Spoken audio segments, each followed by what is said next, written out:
into the BIG Insomniac leaks, if you guys didn't see those. So, basically over at Insomniac, I've got a bunch of info, and some of this is kind of, I'm not even, you know what, some of the stuff that's super descriptive as to what's happening, I feel like is unfair to kind of say for Insomniac, because I don't want to skip it, but essentially, about a terabyte's worth of information was stolen from Insomniac, and I believe it was some sort of game hacking, like thieving organization or group. I guess they call themselves an organization. But yeah, they basically went in and they stole a terabyte's worth of info, asked for a ransom, as you might expect. Sony or Insomniac was like, "No, we're not going to do that." It was Sony who wouldn't do it. That wasn't an Insomniac decision. Was it really? Oh, okay. To my understanding, maybe I misread something. Which is probably a good idea. I don't think you ever want to like deal I don't with know. these. See, this is actually, I know you probably more you want to hit on, but for me, No, this is go ahead. the most interesting point. Like this is relatively common. Like people get data and ransom the company for it. Most companies pay it. Historically, if you go back, like if the company tries to reach out to like, the FBI and ask them, hey, what we should do? People have ransomed our whatever. FBI is like, pay them. Unless it's some exorbitant amount, pay them because there's a good chance that they can't do anything about it. And the cost of what it's going to be is higher than what you could pay them. And I don't think they were asking a exorbitant amount. I mean, 2 million, it what did says they right say, like here. 1 million, 2 2 million? million. 2 million paid in Bitcoin. Okay, I don't think you should ever hold anybody for ransom. I'm not saying this is good practice and, you don't want to, play into what they want because they're just going to do it again. So I get that.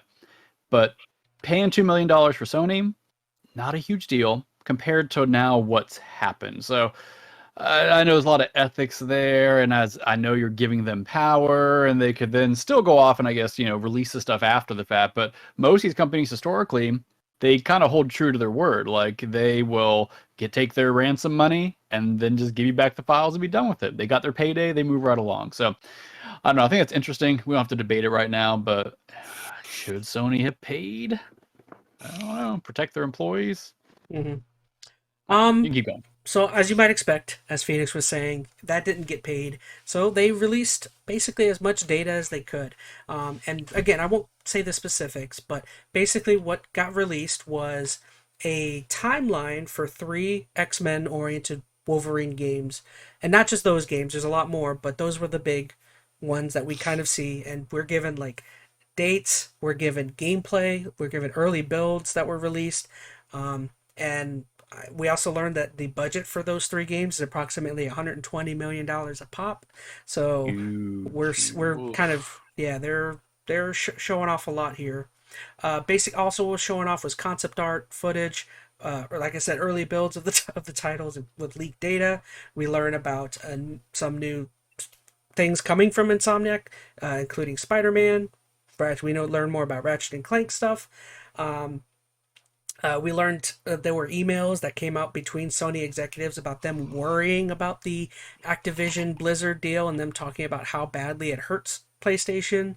And then possibly the most important and scariest stuff that got released was essentially a bunch of employee information from a bunch of people that worked in Insomniac got dumped, as in like passports, HR documents, emails, etc. Whole bunch of stuff that That's like awful. is super uncool. Like you would think if you're gonna release all this stuff, that would be the one of the things you would at least hold on to, but apparently they're not cool.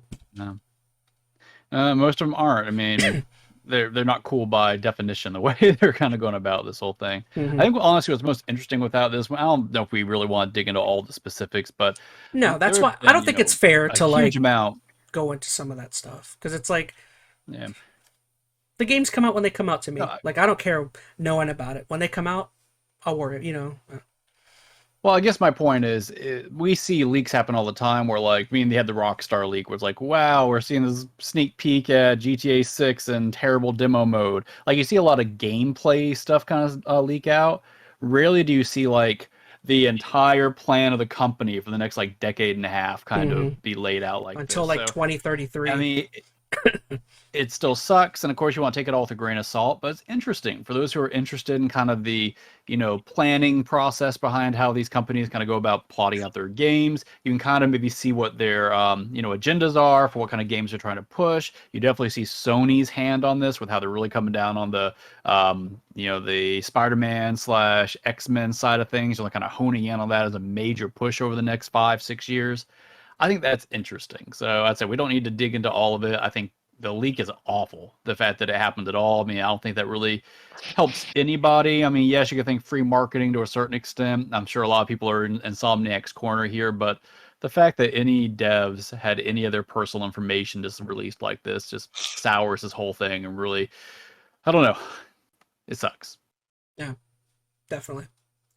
But yeah, like again, there's so much that came out of it. There's like specific dates for, or not specific, but projected launch dates for some of these games, and it's just like I don't know. When it comes to me, I choose not to look at it. Like when the games comes out, I'll worry about it.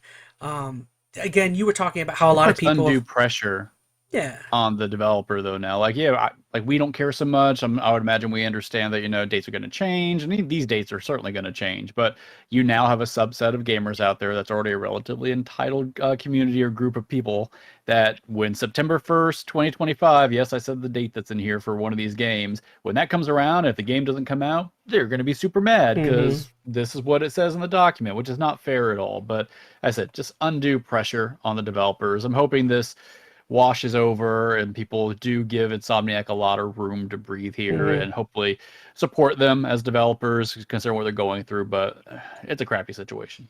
Then you get people that are like, I'll move on, but yeah, you got people that are like, oh, they've played the early builds. This game's crappy. Haha, look at this, and it's like, dude, you're playing, Exactly. and Yeah. like, what is beyond alpha? Like, what is like beta? Like what is? You're playing like the earliest Yeah. Where form you have of like your this game. pre-release and your Yeah. alphas. Yeah. Yeah.